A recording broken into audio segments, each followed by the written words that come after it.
Durante siglos, cruzar el mundo fue una aventura reservada a intrépidos comerciantes y buscadores de fortuna. Aquellos hombres, de tez rasgada por el viento, tenían la obligación de detenerse en las ciudades caravaneras, en los universos refugio que salpicaban el desierto. Siria ha sido siempre un país refugio de viajeros y comerciantes.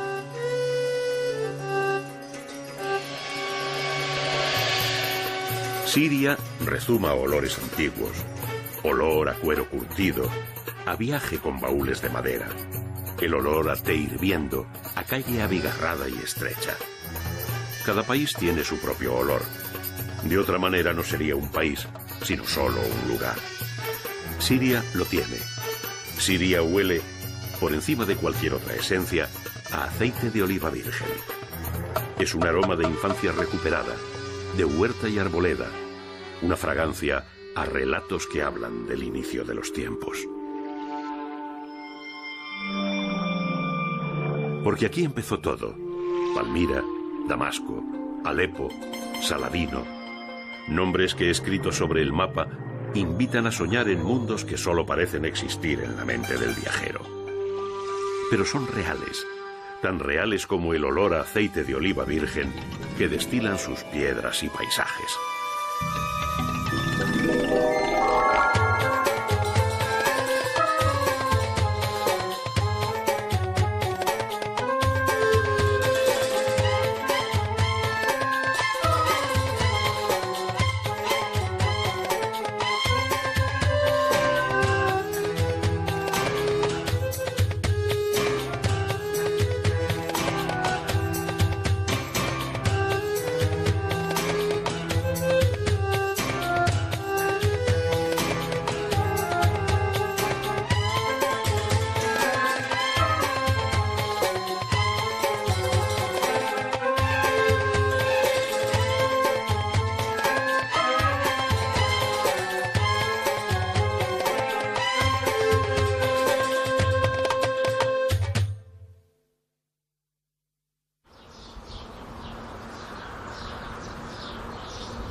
Zenobia es también un nombre de leyenda, uno de esos nombres que alimentan amores imposibles.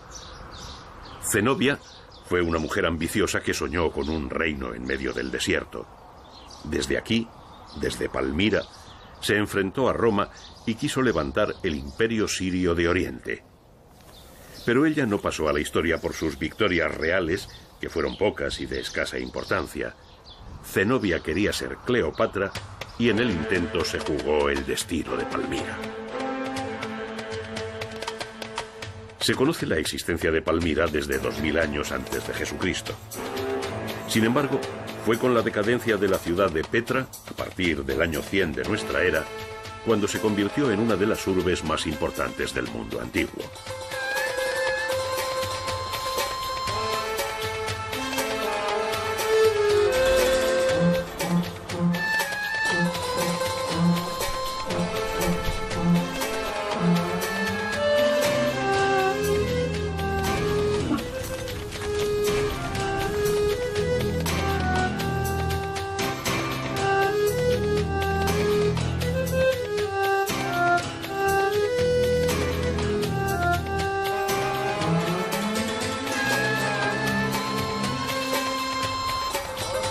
Con la coartada del agua, se creó una de las ciudades de paso más seguras y caras que hayan existido jamás.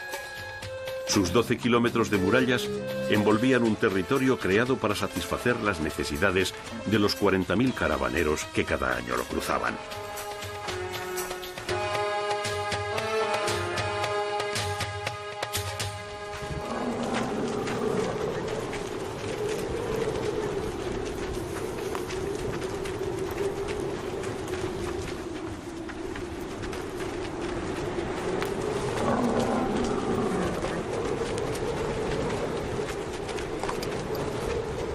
Aquí encontraban alojamiento con agua corriente, un lujo para la época, la comida más elaborada de Oriente Medio y, sobre todo, tenían garantizada la venta de su mercancía. Y lo pagaban muy bien. Cada servicio que se ofrecía estaba grabado con un impuesto. Vender 7 litros de perfume significaba un ingreso para las arcas del Estado de 50 dinares. Un rollo de seda, 10 dinares. Un esclavo, 5. Cruzar la ciudad sin detenerse, 15. Con los beneficios de las tasas, los habitantes de Palmira levantaron una ciudad monumental en la que no faltaba ningún detalle que la permitiera igualarse, al menos en pomposidad, con la capital del imperio, Roma. No solo en la construcción se imitaba la cultura predominante del imperio, también en la comida, en las vestimentas y en los entretenimientos.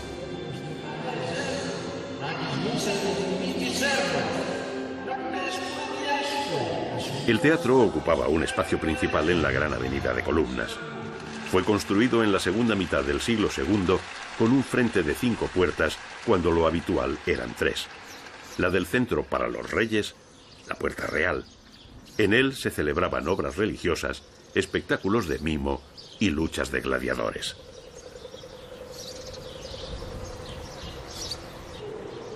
El arco monumental dividía la gran columnata para marcar el camino hacia el santuario de Bel, la divinidad suprema de Palmira, una síntesis entre el dios Bel Marduk de Mesopotamia y el Zeus de griegos y romanos. Las murallas cerraban el espacio dedicado a los fieles que no podían pasar a la cella, donde se guardaba la divinidad. La cella estaba dedicada realmente a una trilogía de dioses, el sol, la luna y el propio dios Bel.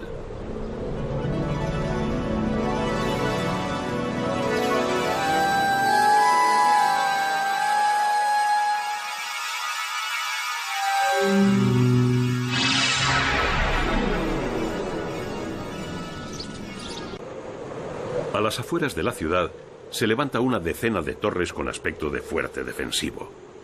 Estas torres acogen las tumbas que erigieron para sí mismos los nobles de Palmira.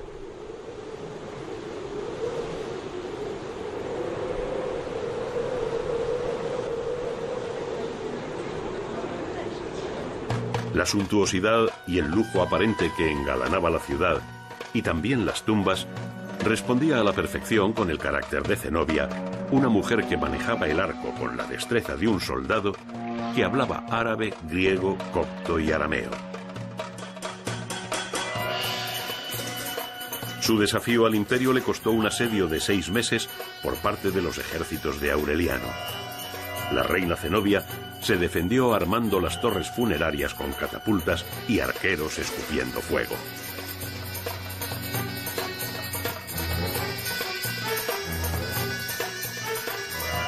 El resultado fue una Palmira destruida que nunca más volvió a levantarse. La arena y el tiempo la sepultaron hasta que en el siglo XVII 2 comerciantes ingleses la sacaron de nuevo a la luz.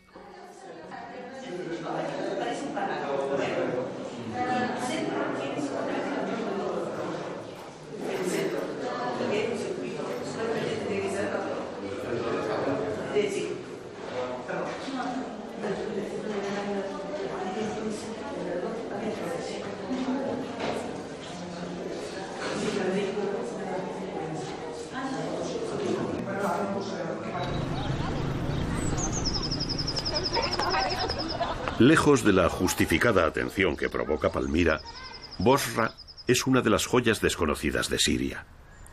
Si Palmira era desafiante con el imperio, Bosra representaba todo lo contrario. De hecho, fue la capital de la provincia romana de Arabia. Una puerta monumental facilita la entrada a la ciudad pavimentada con grandes losas de piedra.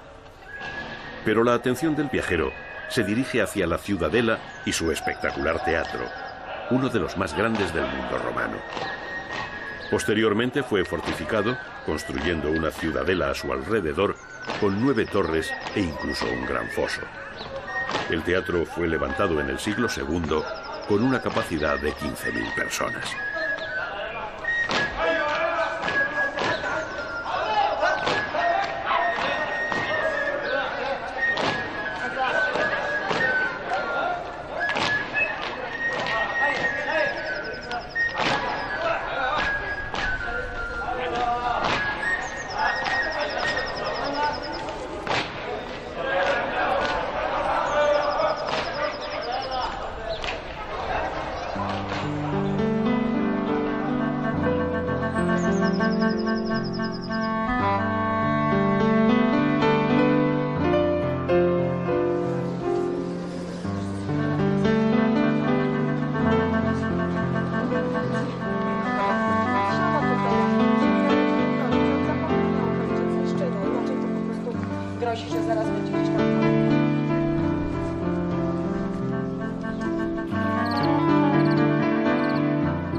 ciudad vieja de Bosra, declarada Patrimonio de la Humanidad por la UNESCO en 1980, es de las más antiguas de Siria. Fue una de las primeras ciudades de los nabateos en el siglo I, antes de constituirse en capital romana. Después fue un importante lugar de comercio y también de parada para los peregrinos que se dirigían a la Meca. Actualmente, la parte vieja está construida sobre la antigua ciudad romana, usando el basalto negro como material de construcción o reutilizando el de los viejos edificios.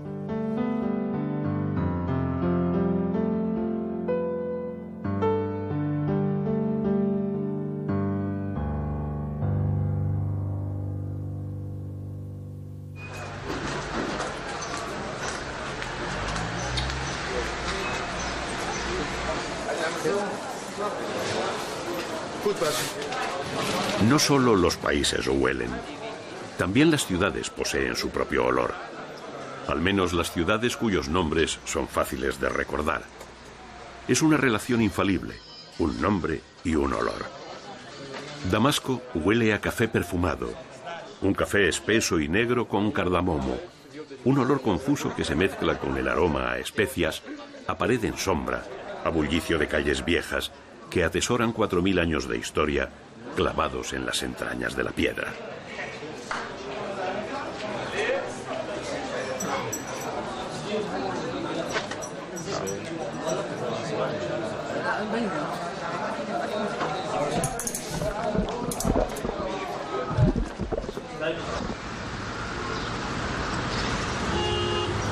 El centro de Damasco aparece aún rodeado por una muralla y 8 puertas, cuyos orígenes datan de la época romana. El nivel del suelo ha cambiado, pero la distribución de las calles es casi idéntica al original. Suelos que sirvieron para recoger los pasos de los mejores literatos, astrólogos y arquitectos del mundo antiguo.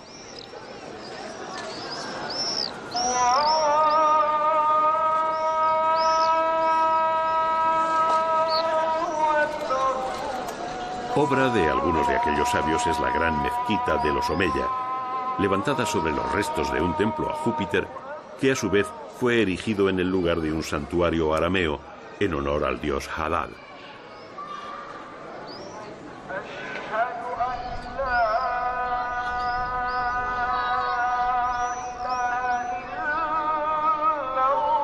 Al margen de sus mutaciones confesionales, que también incluyó un paso por basílica cristiana, esta mezquita representa uno de los más grandiosos monumentos de la arquitectura islámica. Las obras duraron 10 años con 1000 obreros trabajando día y noche. Al terminar, para transportar las pilas de papel con los gastos de la construcción, se necesitaron 18 camellos.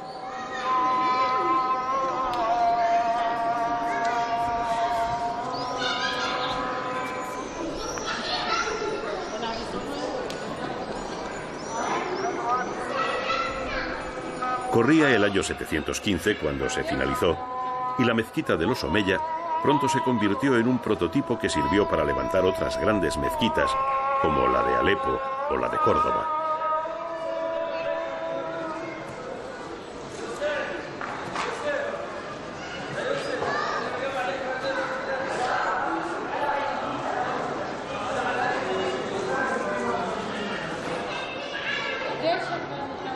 La fuente para las abluciones, situada en el centro del patio, dicen que marca el punto medio del camino entre Estambul y la Meca.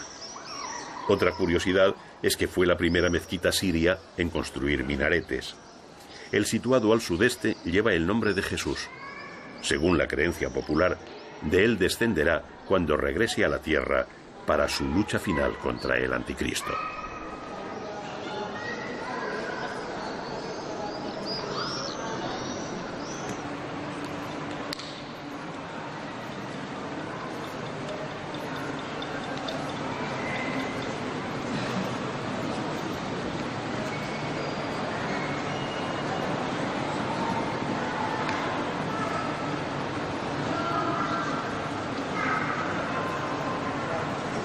A un costado de la mezquita se encuentra una tumba de mármol, en la que también, según la leyenda, se guarda la cabeza de San Juan Bautista, que junto a Jesús es uno de los profetas compartidos por cristianos y musulmanes.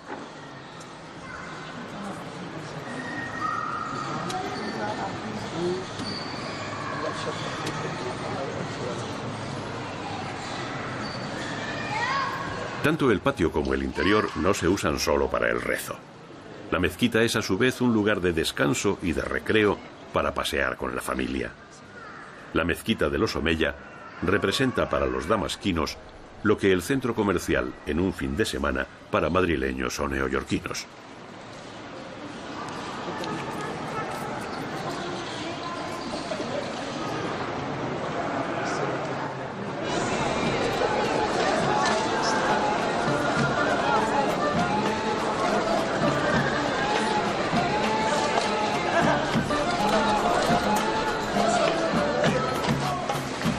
Al otro lado de los muros de la mezquita, entre las abigarradas callejas de la ciudad antigua, bulle el verdadero centro comercial de Damasco. Pero un centro comercial con cientos de años de antigüedad y sin restaurantes de comida rápida. Porque aquí nada puede ser rápido. Ni el paseo, ni el regateo, y mucho menos la compra.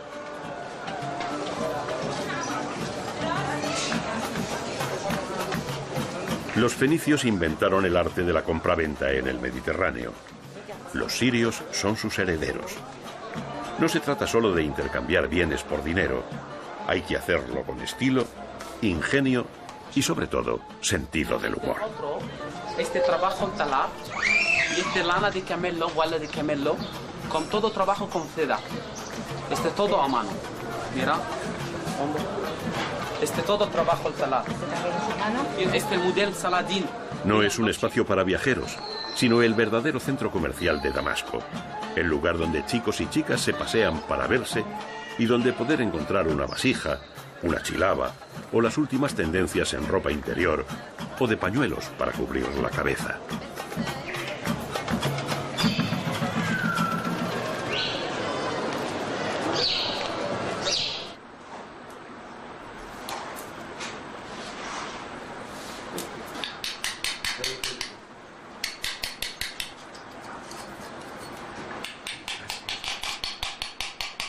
En realidad, no es un solo zoco. Son 13 zocos unidos por pasadizos y recovecos imperceptibles para el visitante ocasional. El zoco de la seda, el zoco largo de las especias y frutos secos, el zoco de los joyeros y el de los célebres damasquinados.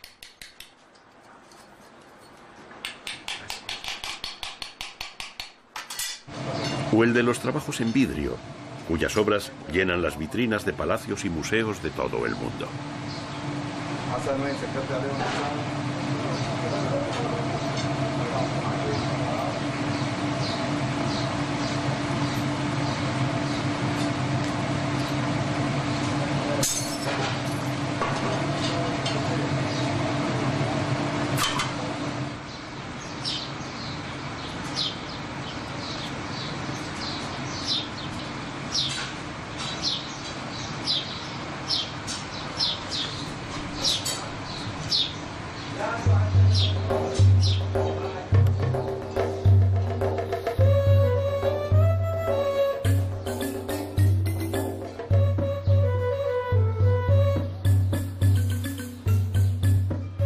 El zoco de Damasco existe desde el tiempo de los fenicios. Cada gremio cuenta con su espacio propio y la jerarquía de las calles se establece de manera que los comercios que tratan con las mercancías más preciadas son los que se encuentran más cerca de la mezquita de los Omeya.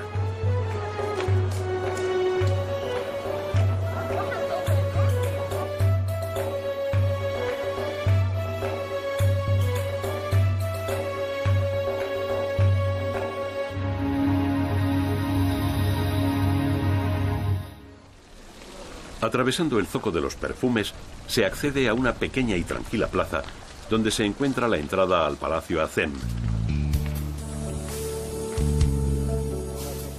El patio central ofrece un respiro para el viajero deseoso de darse un descanso tras el ajetreado recorrido por el mercado. Este palacio fue construido en el siglo XVIII por el gobernador otomano de Damasco, Asad Pasha al-Azem, el más bello ejemplo de la arquitectura civil de Damasco, que hoy alberga al Museo de Artes y Tradiciones.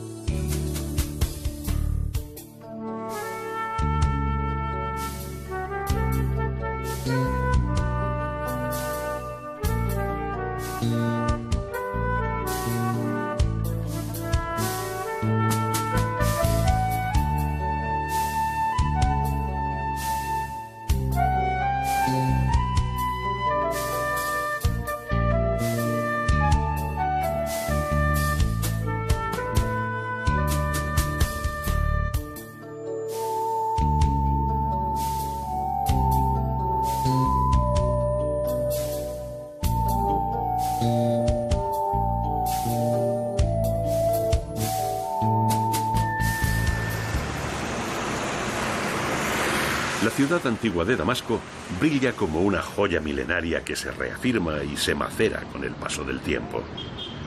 Pero fuera de sus murallas hay también un Damasco moderno, una ciudad bulliciosa y activa que refleja un país de economía emergente.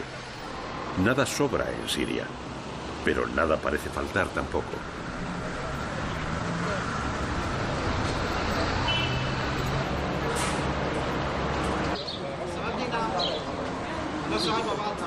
A pesar de su incalculable riqueza arqueológica, hasta 1918 no hubo en Siria un museo en el que poder mostrar esas maravillas.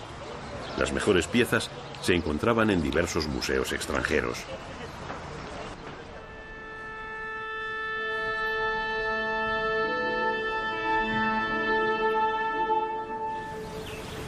A lo largo del siglo XX, el gobierno sirio ha hecho un gran esfuerzo por recuperar su patrimonio, sobre todo los restos de la ciudad de Palmira.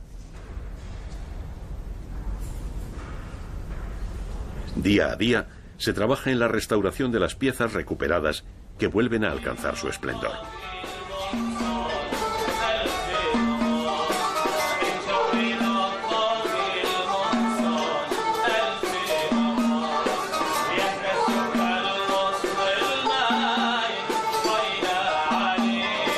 Un ejemplo que sirve como escenario para la cultura viva, para un mundo que gira pleno de contradicciones, luchando por conjugar con éxito tradición y modernidad.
Muy cerca de Damasco, encaramado en lo alto de una loma, se asoma el monasterio de Sednaya. Los cristianos constituyen una minoría poderosa y respetada en Siria. Su historia va en paralelo a la historia del cristianismo.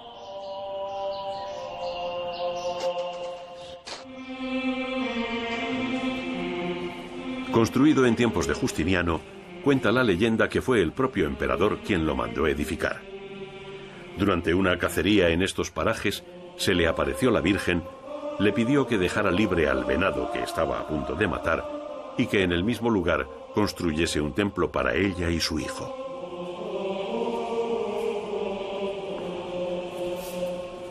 El convento se estableció en el año 547.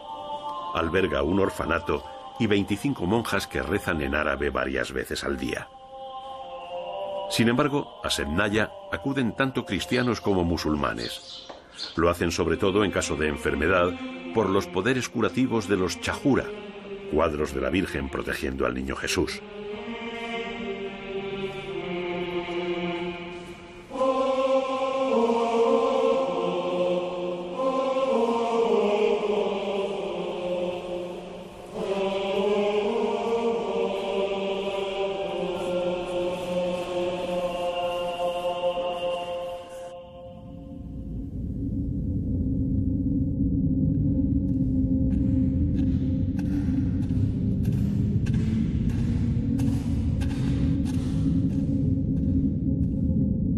Escondida entre valles ariscos está la aldea de Malula, el único lugar del mundo donde aún se jura en arameo. Se jura, se reza y se habla. El arameo era la lengua de Jesús, la lengua que dominó el Oriente desde el siglo I a.C.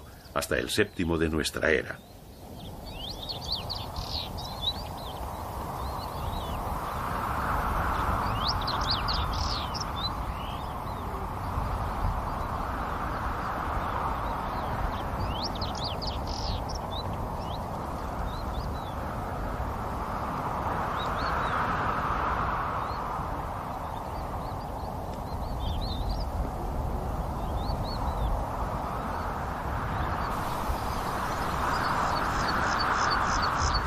Malula fue habitada por cristianos que huían de los romanos y se escondieron en cuevas que convirtieron en hogares y santuarios. El de San Sergio, excavado en la montaña allá por el siglo IV, se considera uno de los más antiguos de Siria.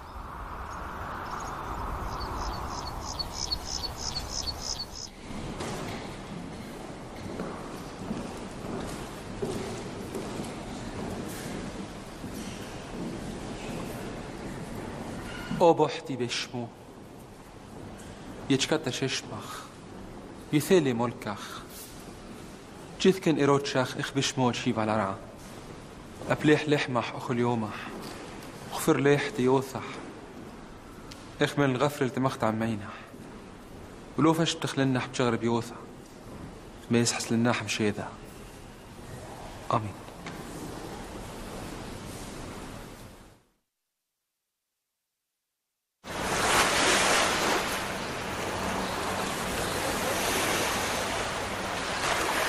Siria se asoma al mar con placidez y serenidad.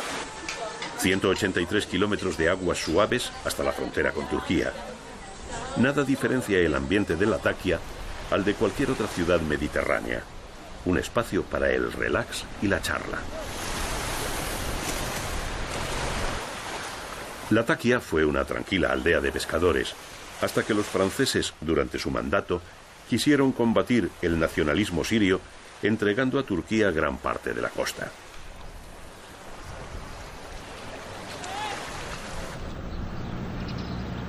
De la noche a la mañana, el pequeño amarre de barquichuelas se transformó en el mayor puerto de Siria y en uno de los más activos de este extremo del Mediterráneo.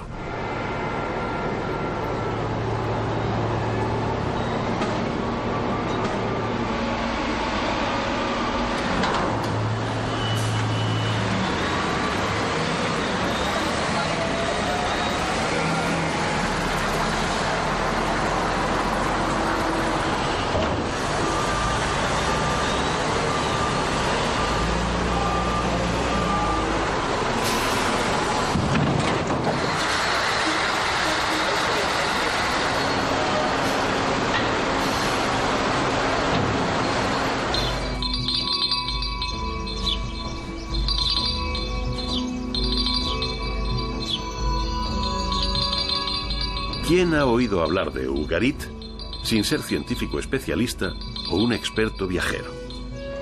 Pocos conocen al reino más civilizado de la antigüedad.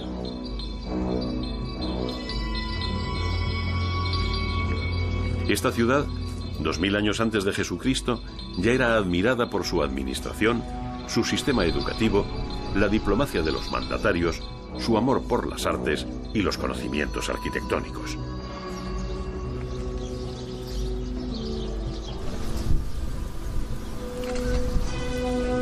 Ugarit construyó las primeras casas con patio que se conocen. El Palacio Real contaba con 90 habitaciones. Tanto el palacio como el resto de edificios administrativos y casas de nobles tenían 2 plantas. El primer nivel, construido en piedra, y el segundo de ladrillo. En el suelo de las propias casas se hallaban los mausoleos donde enterraban a los muertos. Durante 3000 años dormitó sepultada bajo tierra. La fascinación de Ugarit radica más en lo que significa que en lo que muestra. Estos restos casi anecdóticos son la semilla de nuestra civilización. Aquí se han encontrado las notas musicales más antiguas que se conocen y la tablilla con el primer alfabeto en la historia de la humanidad. El alfabeto, cuyo original se observa en el Museo Nacional de Damasco, ha servido para comprender la historia de las lenguas semíticas. Por medio de las tablillas, la ciudad disponía de buenos archivos sobre sus actividades económicas, pero también disponían de drenajes y agua corriente. Ugarit fue una referencia para todas las culturas levantinas durante siglos. Pero su final fue violento. Fue saqueada y devastada alrededor del año 1180 a.C. por gente llegada de Anatolia, menos instruida, pero mejor armada con lanzas de bronce. El triunfo del metal sobre la mente.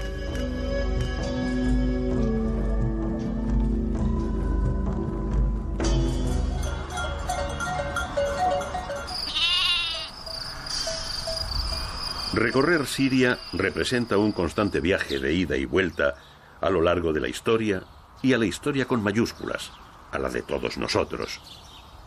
Fenicios, griegos, cristianos, árabes y romanos salpicaron la geografía siria de monumentos a la memoria.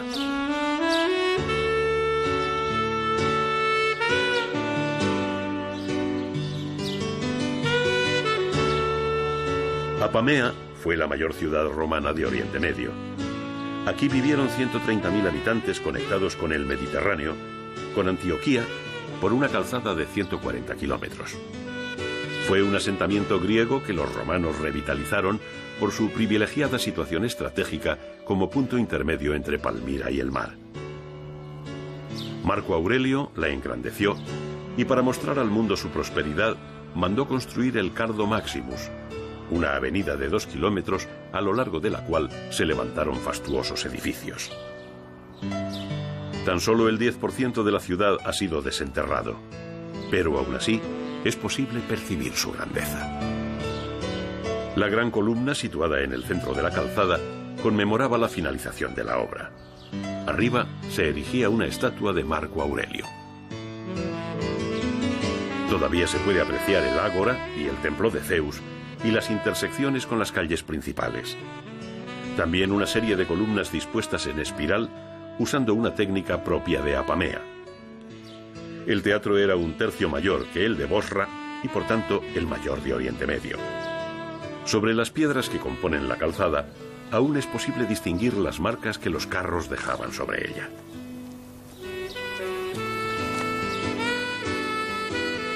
Era tal su importancia política y comercial que, a pesar de los movimientos de tierra y los asedios, siguió en pie hasta el año 1170, en el que desapareció después de un terrible terremoto. Pero la población superviviente se trasladó entonces a una pequeña aldea cercana, situada en lo alto de una colina. Durante siglos pasó a ser un punto de descanso en el viaje de peregrinación entre Estambul y la Meca.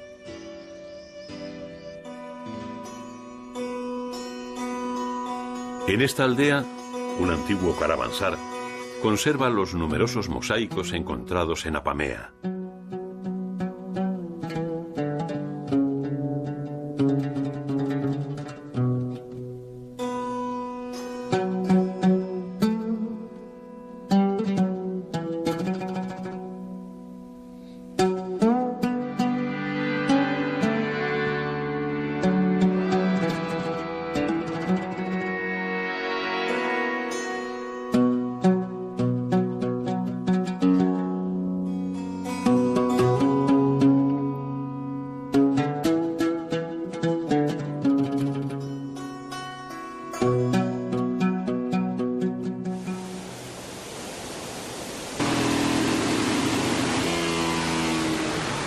No muy lejos de la suntuosidad arqueológica de Apamea, dormita la ciudad de Hama, cubierta de jardines por los que discurre el plácido curso del río Orontes.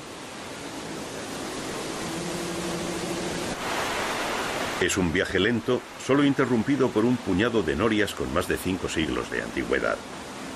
De las 17 que se conservan, las más famosas son las 4 de Bech Riyad, que alcanzan los 20 metros de altura. Solo una de ellas gira y lo hace con el mismo crujir de siglos, acarreando cubetas de agua que nutren las acequias.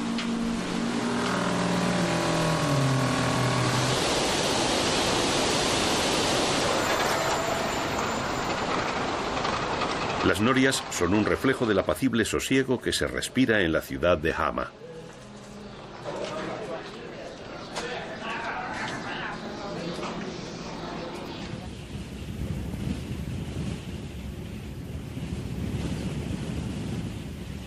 Si existe una etapa épica en la historia de Siria y del orbe mediterráneo, es la de los cruzados. En el crack de los caballeros se sitúa el epicentro de esta historia. Después de que Jerusalén fuese tomada en la primera cruzada, solo 5.000 cristianos permanecieron sobre el terreno para defender un enorme territorio. La conquista había resultado relativamente sencilla, pero no lo fue conservar lo conquistado. Las numerosas pérdidas posteriores obligaron a los cruzados a levantar una serie de fortalezas que asentasen las victorias.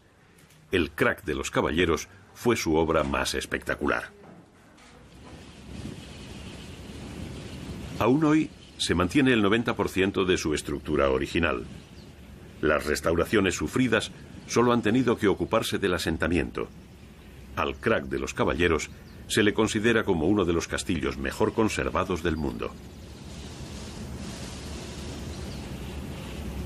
Fue construido con grandes piedras calizas sobre una colina de roca volcánica a 650 metros de altitud. Para diseñar graneros, patios, claustros y establos, debieron adaptarse a los caprichos de la roca, y eso le otorga a la fortaleza un aura de intrincado misterio.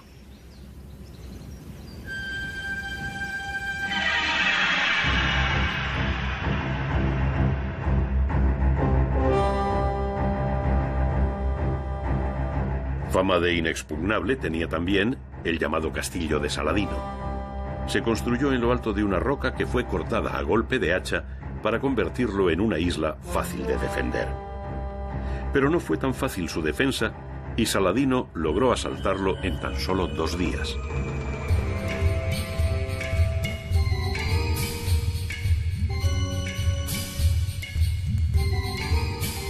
Los castillos cruzados solían situarse cerca de la costa, que era donde más ataques recibían, pero también necesitaban cubrir la retaguardia. Este fuerte se sitúa en un valle que conduce al interior, al desierto.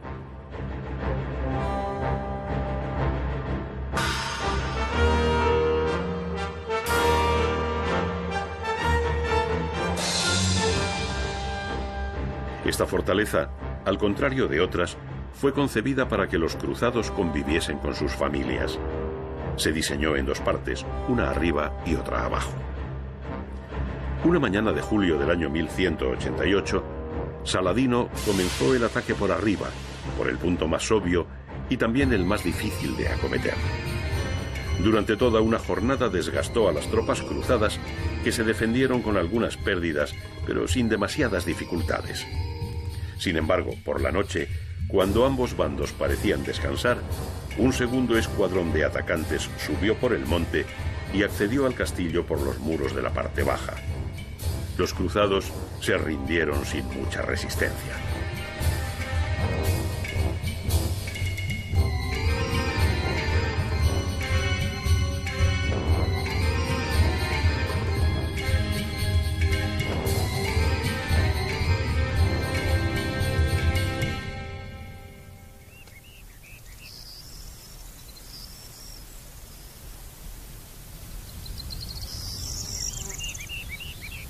El viajero puede contemplar el lugar donde vivió y murió San Simeón, más conocido como el Estilita.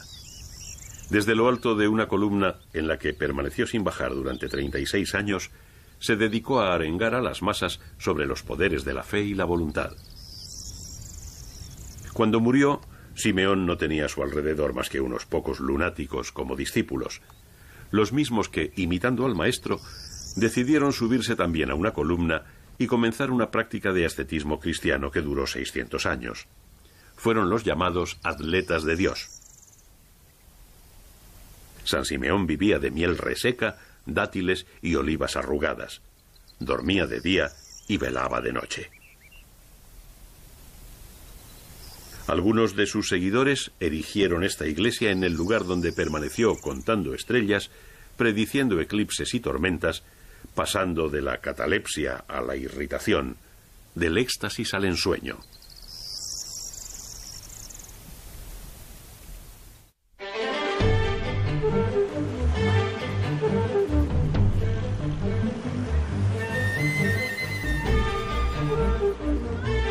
La fama de ciudad hospitalaria de Alepo se remonta a los tiempos del Orient Express, cuando el tren se detenía en la ciudad con personajes tan ilustres como Lawrence de Arabia, Winston Churchill o Agatha Christie. Damasco es la capital, la cabeza del país, pero Alepo es su corazón, el músculo que bombea ideas y energía. Se la conoce como la Ciudad Blanca por el color del mármol que se produce en las canteras cercanas y con el que están construidos la mayoría de sus edificios. En realidad no es blanca, sino levemente tostada. Alepo huele a pastel de pistachos. Alepo se muestra señorial y orgullosa. Sus historiadores afirman que es el asentamiento humano más antiguo del mundo y se disputa con Damasco todos los calificativos. Los cruzados nunca entraron en Alepo, la única gran población que no lograron doblegar. De ahí el orgullo de sus habitantes. Su ciudadela, alrededor de la cual se expande el resto de la ciudad, simboliza la resistencia. Fue utilizada como plaza defensiva desde la Edad del Bronce, aunque debe su aspecto actual a las sucesivas construcciones y reconstrucciones realizadas entre los siglos XII y XV, cuando cruzados y mongoles intentaron conquistarla sin éxito. La ciudadela solo permite la entrada por el puente arqueado, un espectacular ejemplo de la ingeniería medieval. El interior forma un laberinto de pasadizos a distintos niveles que comunican las diferentes estancias. En realidad se trataba de una ciudad dentro de la ciudad. Contaba con enormes bodegas que le permitían acumular víveres para sobrevivir a muchos meses de asedio.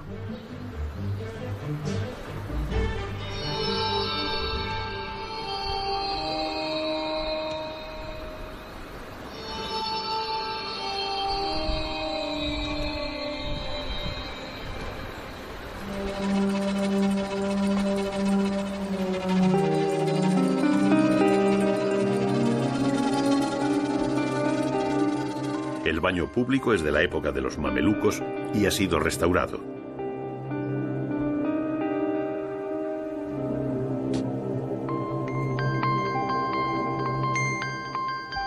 Dentro de la ciudadela se encuentra la mezquita de Abraham, construida en el siglo XII para albergar la cabeza de San Juan Bautista, pero que finalmente terminaría en Damasco.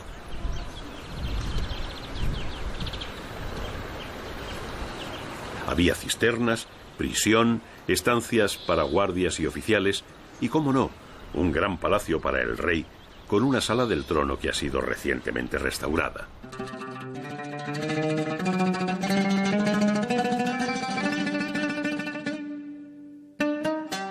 Hasta mediados del siglo XX, Alepo superaba a la capital en población e importancia económica.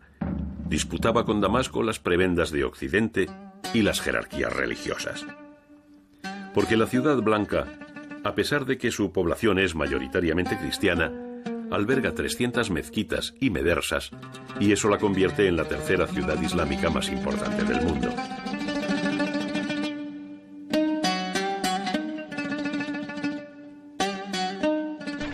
Pero la rivalidad nace mucho antes, de cuando Ridwan, el rey de Alepo, mandó asesinar a sus hermanos para despejar cualquier ambición familiar sobre el trono.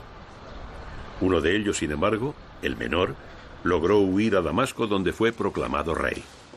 La llama del odio se prendió más allá de las disputas personales y alimenta la pugna entre estas ciudades.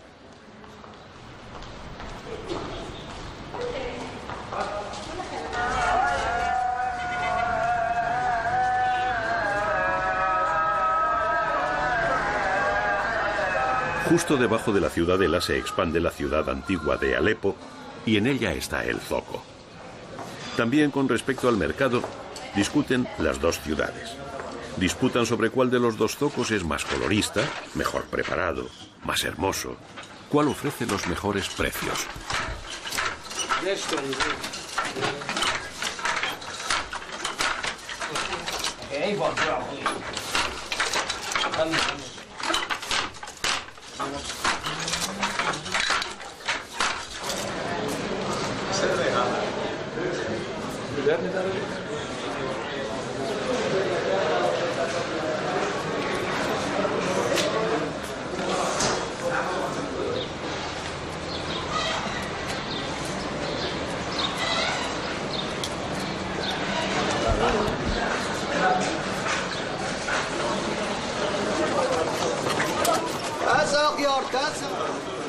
La visita al mercado puede empezar por Bab Antakia, la puerta medieval localizada al sureste del Palacio Amir.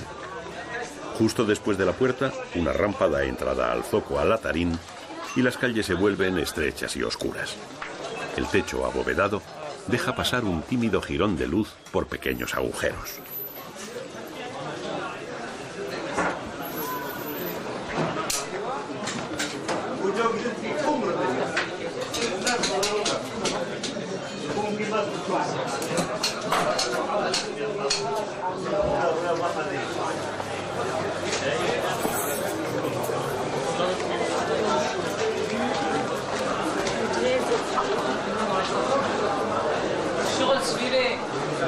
Muy pocos productos han cambiado desde la época de las caravanas.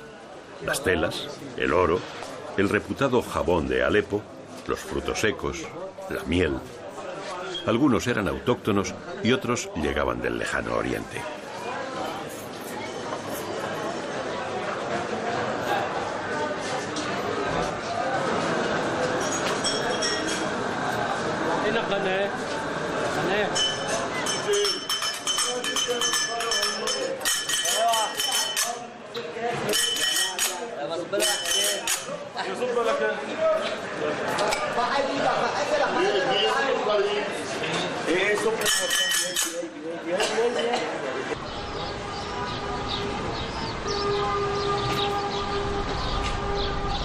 También bajo la sombra de la ciudadela se encuentran los baños al-Nasri, unos de los mejores baños públicos de Siria.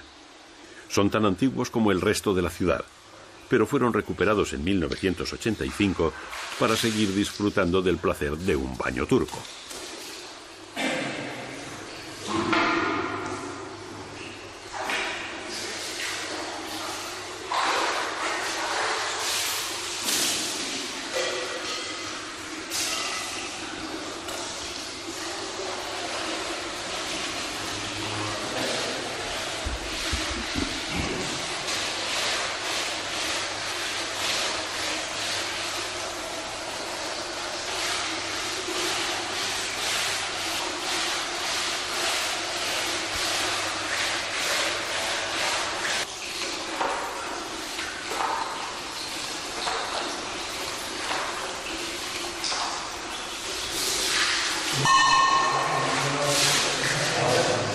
El hammam no es solo un espacio físico, sino un universo social, un mundo de vapores propicio para intrigas y confidencias.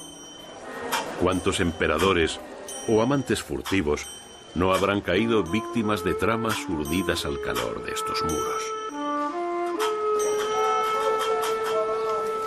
Muy cerca del hammam se levanta la gran mezquita, fundada en el año 715 por el califa al-Salid I, en un intento por imitar la de Damasco. Fue terminada por su sucesor, el califa Suleimán. De la construcción original solo se conserva la planta, ya que por los terremotos y los incendios que ha sufrido, ha tenido que ser reconstruida en numerosas ocasiones. El minarete fue construido sin andamios hasta una altura de 47 metros por los turcos en el año 1092. Cada lado ha sido adornado con ricas tallas de madera e inscripciones en piedra en las que ningún panel es igual a otro.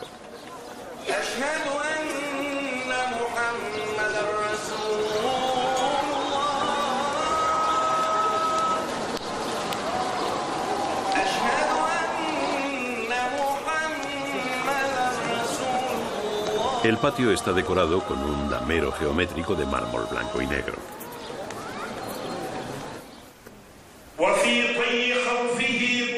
El viernes, día de oración, la gran mezquita congrega el mayor número de fieles de todo Alepo.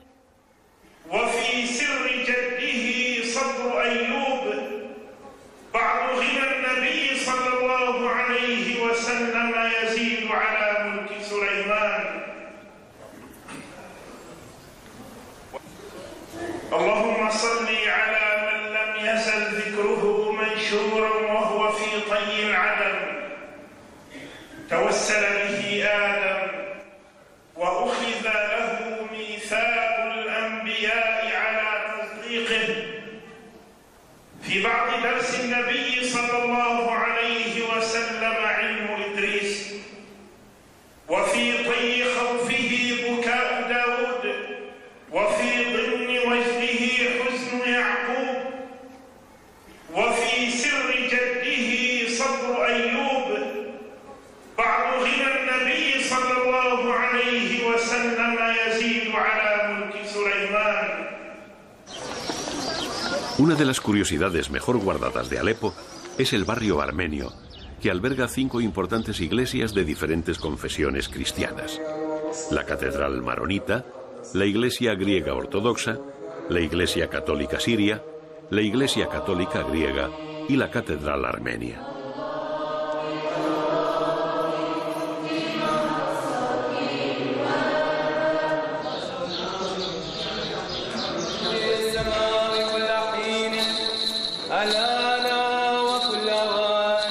Este alto número de iglesias cristianas en la ciudad de las mezquitas es un ejemplo de la buena convivencia entre religiones y de cómo el pueblo sirio luce un carácter integrador y dialogante.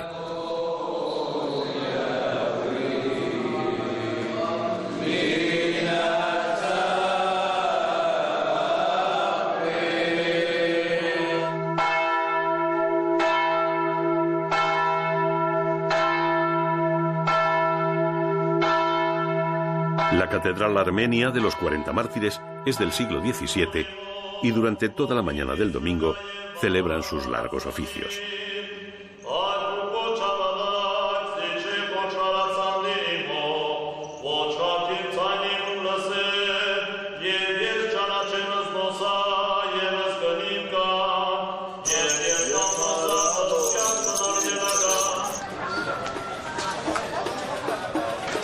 Los armenios se caracterizan por ser un pueblo emprendedor y melancólico.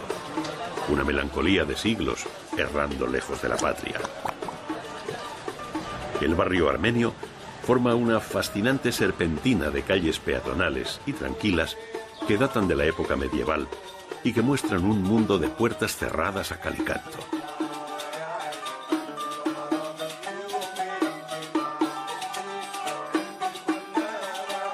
El barrio armenio huele a queso tostado.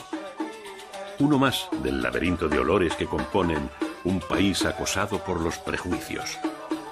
Siria, como corresponde a todas las realidades complejas, no destila un solo olor, sino un universo de fragancias que se confunden en la lejanía. En la distancia corta, Siria compone una hermosa sinfonía de olores y colores amasados por el tiempo.